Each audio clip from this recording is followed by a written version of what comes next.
our goal is real, tangible health and longevity, real, true transformation, then this implies that we're going to have to understand and apply and harmonize with certain basic and fundamental principles which will actually deliver those results which we're wanting. So what I'm going to do with you in this video is share with you probably the most important and fundamental and foundational and high leverage of those ideas. It's something which can be touched and tasted and seen in this present moment. It's not something you're going to have to work 50 years to understand. You're not going to need a double-blind study. You're not going to need a PhD. You're not going to need, to sit down and fantasize and imagine and like rigidly bind yourself to some sort of hardcore, belief system ideal. No, this is very common sense and practical and perceivable to anyone with common sense. Another way of saying that is you can just go out in nature, you can go out in the world and perceive these things to be true and obvious and common sense. So basically this idea is this: where there is movement and flow, there is life or health.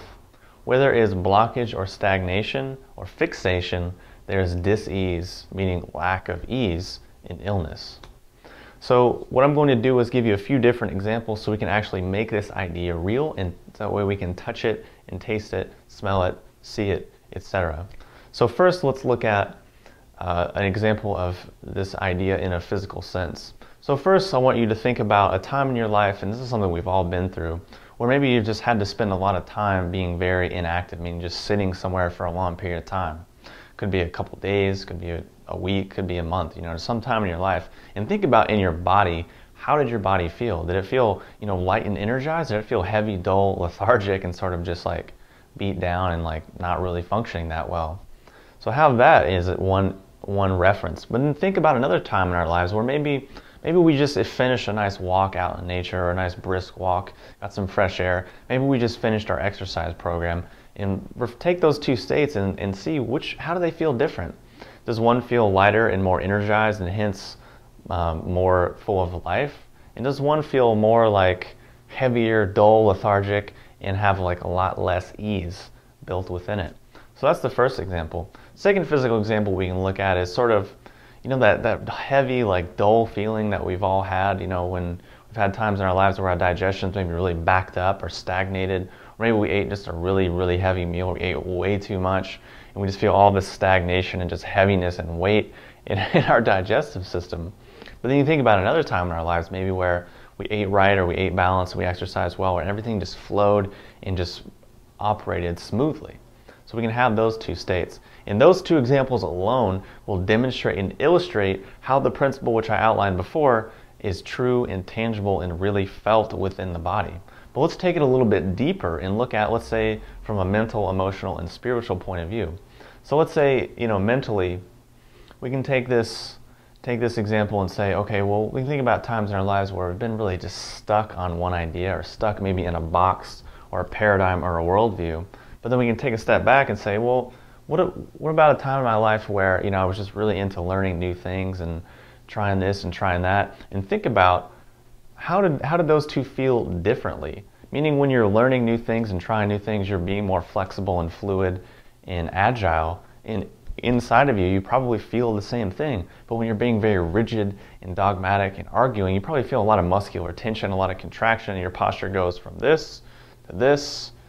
And that is another way which we can see that principle in a very easy way to understand. Another example is, let's say we have a situation and we get stuck in seeing that in only one way, and we fail to realize that there's a myriad of interpretations and meanings which could be given to that situation. So then take those two examples, those two options, and put them in your mind and see how they feel differently. So now let's take a look at this on an emotional level, and basically applying this idea where there is movement, there's health, there's stagnation and fixation, there's dis-ease or lack of health.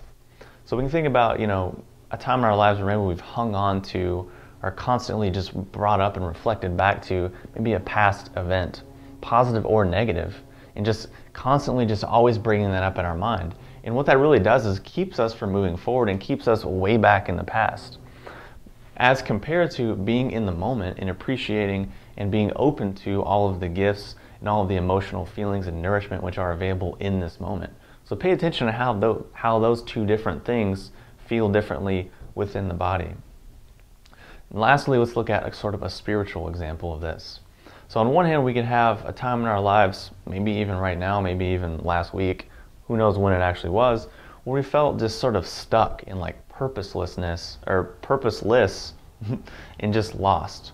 I mean, our energy was probably felt like this. Like, I don't know what to do. I mean, what's the point of waking up in the morning? I have no purpose, I have no meaning, I have no mission, I have no drive, inspiration, etc. But we can take a look at it from another perspective and say, what about a time where I felt really inspired, I felt really on purpose, like I had something to do, like when I woke up I just wanted to jump out of bed and get started on what I was trying to do and what I wanted to work on and accomplish and manifest for that day. So again, in that context, in that example, the same principle applies. So basically, those are just a handful of examples, and I could go on for at least 6 hours pulling up different examples